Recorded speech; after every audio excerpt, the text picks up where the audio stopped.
It's long overdue, but now it's time to finally discover who made it out alive. Last time, they were lucky, and many ended up with just a few cuts and bruises, if anything. But this group may be less fortunate. So let's find out in this video. Did they survive? Humans versus Wild Animals, Part 2. Number 5. Yellowstone National Park, located in northwestern Wyoming, United States, is one of the most famous national parks covering 3,400 square miles. It's the home to thousands of species of wildlife. But with 3,000 visitors to the park every day, there's going to be a few occasions where humans and wildlife come closer than either would like. Bison are one of the most popular attractions of the park, and visitors press their luck by getting very close to that perfect Instagram pic. But as this ranger would explain, bison can be aggressive, they can move quickly, and they can get bothered in a moment's notice. Bison males can get up to a length of 2.8 meters with a mass of as high as 900 kilograms. This 9-year-old girl learned it the hard way. Did she survive? The ramming strength of even a smaller bison like this can be pretty intense. Not to mention the immense size of this beast compared to her small frame. The young girl rushed to a nearby clinic. Rangers say the child is lucky she wasn't seriously injured. But what should you do if you ever come face to face with one? Keep a distance of at least 100 meters. Stay calm and retreat slowly. Bison don't like photos. A selfie can be dangerous. Case in point. If bison seem irritated, like nervous tail movement, hoof pawing, leave the place as soon as possible, remaining calm. Fly, you fools! Yeah, nice and calm. Just like this.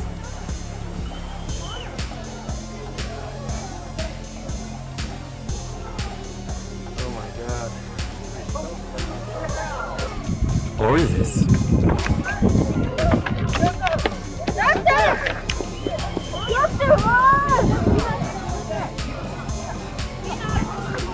Oh my god. Yeah, real funny. Number 4. We have here an aspiring Indiana Jones, seen here demonstrating how he gets across a pond of man-eating alligators. Complete with hat and bullwhip, he introduces his co-stars. Oh, this is Edward. Edward always likes to jump at my toes. You want to get these feet? Yeah, I don't trust you. Okay. See if we can get over there. Woo, they're all like right below me. Woo! See, look at that. Towards my feet.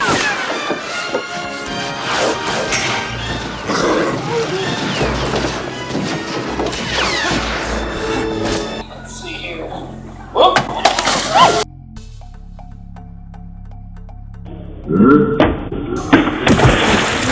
Did he survive? Fortunately, the area around the pond wasn't very deep. In addition to that, the gator seemed to be more frightened than he was. But I'll let him explain. As I found myself hurtling towards a dozen or more alligators, I realized the thoughts and actions I was about to take would be the difference between life and death. And what I found out is the exact same thoughts and actions I took to escape the jaws of the alligator are the exact same thoughts and actions we need to take to escape the jaws of depression and sadness. Meet Michael Warmer, the Gator Crusader. The Gator Crusader Show. Michael Warmer of Florida, USA, runs an alligator show for over 20 years, where he cosplays with them, reads to them, sings and dances, and has a jolly old time, bringing some version of joy to the onlookers. And one could argue even to the gators themselves. I'm not crazy enough to think that alligators will never bite me or they've been tamed. There's a huge difference between trained and tamed. But I do think the relationships I have with these gators helped a lot when I was falling. By God, the gator does have something hidden in his tights. Gator has a steel chair. He seems like a cool guy, so go check out his channel, link in the description below. Show him some support as he brings his version of joy to the world, especially during this time. Number 3. There are few words to describe what seems to be happening in this clip. The man, whose name is Diko Toki, is the official caretaker and feeder of the sacred crocodiles who reside in a lake in front of the castle gates of the royal palace of the Ivory Coast. The palace was not open to visitors, but the lake is something of a tourist attraction where at exactly 5 o'clock they head to the lake for Diko Toki's daily show, where he and his assistants fed hungry crocs live chickens to amuse the crowd. Diko made a regular showing of pulling their tails as he posed for photographs. His final day at work was during the Muslim festival at the end of the Ramadan fast. Diko can be seen here doing his usual routine for the crowd, among what seemed to be about a dozen crocodiles. As he makes his way around and possibly to get out of the pit, he steps over the back of a last crocodile who grabs the end of his coat, causing him to fall. Did he survive? Diko begins frantically beating the head of the monster with his machete to get loose, and he may have succeeded, but unfortunately, one of the largest crocs, who was in the water nearby, took this opportunity to sneak up behind him. At this point, the bystanders stood up and started making noise in a futile attempt to dissuade the creatures, but to no avail. Diko is then dragged into the middle of the lake, and the last part of the video shows splashes as the gators pulled their feeder into his watery grave. His body was never recovered. Playing a reptile, whispering child, and getting dragged underwater by 2 crocodiles. Dumb ways to die, so many dumb ways to die.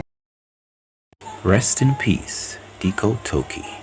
Number 2. Just as there are many ways to skin a cat, there seems to be many ways to catch fish as well. Some use live or fake bait, fancy rods and nets, baskets, spear guns, but some end up using their nose. Did he survive? The problem in this scenario is to determine which snake he had attached to the end of his nose. Is it just a non-venomous water snake, or is it the feared and deadly cottonmouth viper? At a glance, the two appear quite similar, but in the wild, there are a few differences. The cottonmouth has more of a diamond-shaped head and a thicker body, while the water snake has a straighter head with a slimmer body frame, as seen here.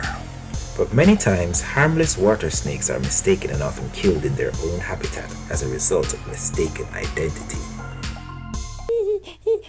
Got your nose! Look out, he's got a nose! Number 1. In the Navy, some crews have a tradition that at the end of each tour, the newbie on the ship has to take a quick plunge into the depths of the open water. On this occasion, the unsuspecting sailor wasn't swimming alone.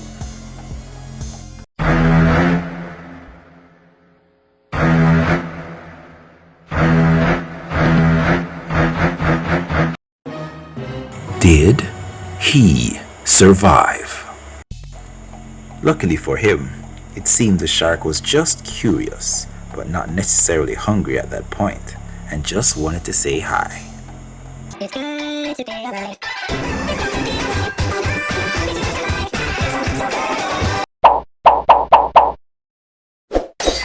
Well, that's it for this video.